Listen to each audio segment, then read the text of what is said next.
nepasiruošiu, net man reiktų pasidaryti iš tiesų sąrašą tų parodų, žiūrėti, atsidaryti CV ir žiūrėti.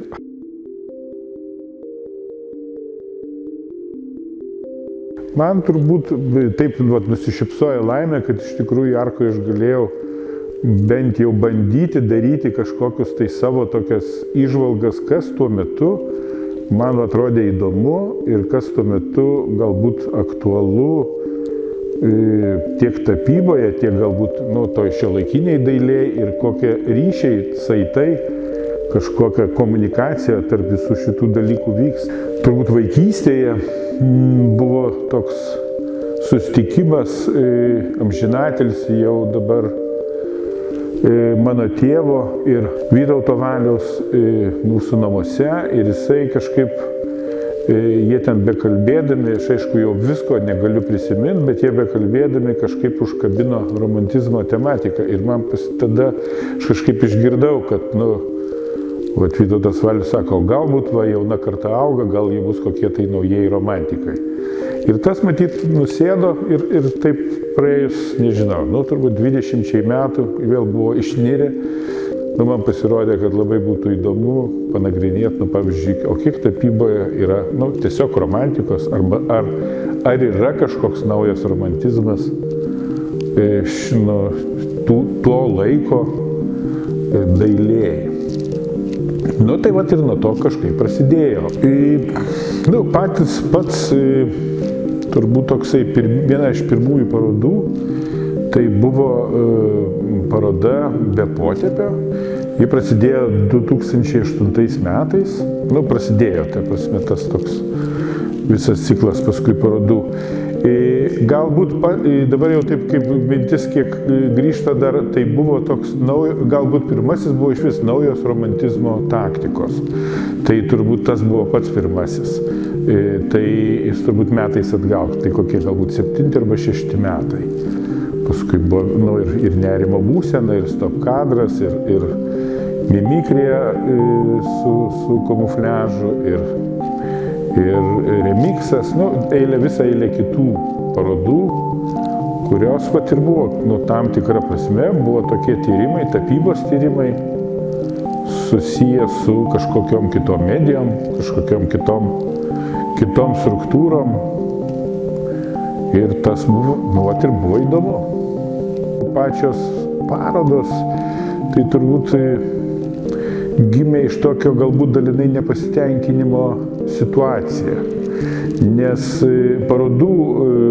tapybos parodų iš tiesų nebuvo tokių galbūt gausa. Šiuolaikinio meno centras šiek tiek eksponavo kitokį tą meną, o tas, kas norėjo tapyti, nebuvo tiek daug labai tų galimybių jį rodyti. Ir atitinkamai, aišku, nebuvo labai daug norinčių tave pakviesti.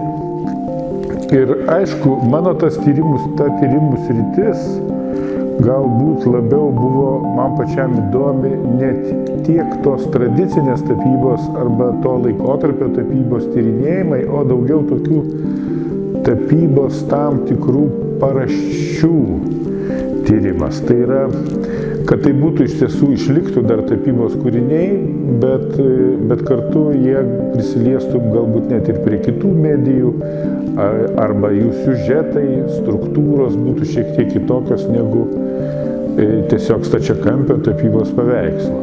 Bet iš tiesų labiausiai tai turbūt domino tai, kaip parodyti, ne kad parodyti, bet kiek padaryti tą tapybą tokią ne vien prasme, arba ne viena pakraipa, kad ten yra kažkoks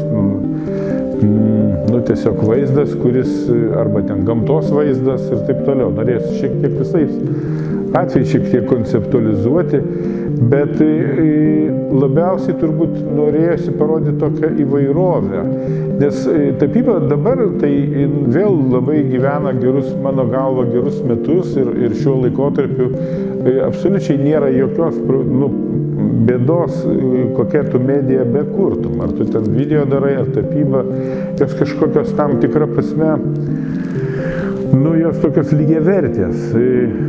tuo laikotarpiu kažkaip buvo vis tiek visi labai norėjo tuo tik tai šiuolaikinių technologinių menų ir ta tapyba buvo tokia truputį liktai nustumta į šoną, jinai buvo tapusi pakankamai nepopuliari, tai buvo noras būtent ir parodyti tai, kad ta tapyba yra įdomi, aktuali svarbiausia. Ir kad jos tikrai negalima nurašyti į paraštes, kad čia dabar nebe tas menas, kurį reikia rodyti ir kad jis visai neįdomus. Tai tas buvo viena iš tokių pagrindinių varančių jėgų tom parodom. Tos parodos iš tiesų nebuvo susijusios su galbūt tuo metu egzistavusiom parodom, kurias rengdavo Dailininkų sąjunga, nes dažniausiai Dailininkų sąjunga rengdavo tokias ataskaitinės, rudeninės arba kažkokias ten, nežinau, pavasarinės parodas, kuriuose dalyvaudavo pakankamai didelis kiekis Dailininkų sąjungos narių, kurie suneždavo tiesiog po vieną, du darbus ir arkoj rodydavo kažkokius tai tuos savo pasiekimus. Mano tuose parodose taip nebuvo, negana to, kad turbūt ne visada dalyvaudavo Dailininkų sąjungos nariai, kartais dalyvaudavo ne tik Dailininkų sąjungos, ten ir tarpdisciplininio meno, ir šiaip nenariai, tai dėl to tai nebuvo susiję tiesiogiai su Dailininkų sąjunga ir su jų rengiamam parodom. Tie įvykiai vis tiek, bent jau kas 2 metus tikrai kartojasi, tai tokiu būdu ir užėmė tą kažkokią tai 10 ar 12 metų laikotarpį. Čia mes ir turime keletą ten tų, tarkim, plakatų, kurie buvo čia 13 ir prasidėjo nuo 8 ten be potėpio. Projektų temos iš tiesų jos nebuvo, kadangi aš tai vis tiek kaip kuratorius vienas, tai kas man turbūt taip gal ir juokinga šiek tiek, bet kas tuo metu būdavo įdomu, ką būdavo patyrinėti įdomu, arba kas būdavo aktualu man pačiam, tai aš taip bandydavau visą tai kaip ir tada surasti autorius, kurie dirba panašiai arba dirba pagal tą tematiką, tiesiog bando padaryti kūrinius. Šiaip per tuos visus projektus, tai tik kiek pamenu, sudalyvavo turbūt apie 150 autorių. Tai aš manau, kad tikrai labai didelis kiekis ir tikrai buvo daug jų ir buvo daug įvairių. Šiaip žiūrint į arką, iš tiesų arka pati savaime, jinai tokia gana turi tas savo komplikuotas erdves. Dažniausiai būdavo tai, kad tu sugalvoji, kad kokia nors viena ar kita erdvė, liktai kaip ir labiausiai tiktų, pavyzdžiui, ten vienam ar kitam autoriui. Ir tada tai tapdavo tokiu kaip pagrindu visos parodos turbūt sukonstravimui. Nebuvo tų lėšų taip, kad galėtum tas erdvės patvarkyti taip, kaip nori, arba jas pakeisti, ten, tarkim, visiškai kitaip, perdaryti į kažkokius ten, iš labirinto padaryti, ten kubą, o ir priešingai.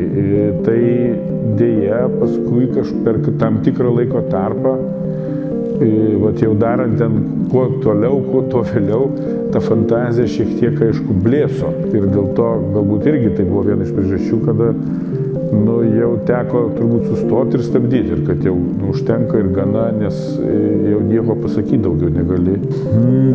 Žiūrint iš tokios didelių parodų, tarkim, trienalės pozicijų, tai vis tiek tai buvo daugiau ar mažiau tokios, sakysim, kameriniai projektai. Trienalės, pati ir idėja ir trienalės turbūt toks užmojis yra šiek tiek kitas negu, tarkim, šitų parodų.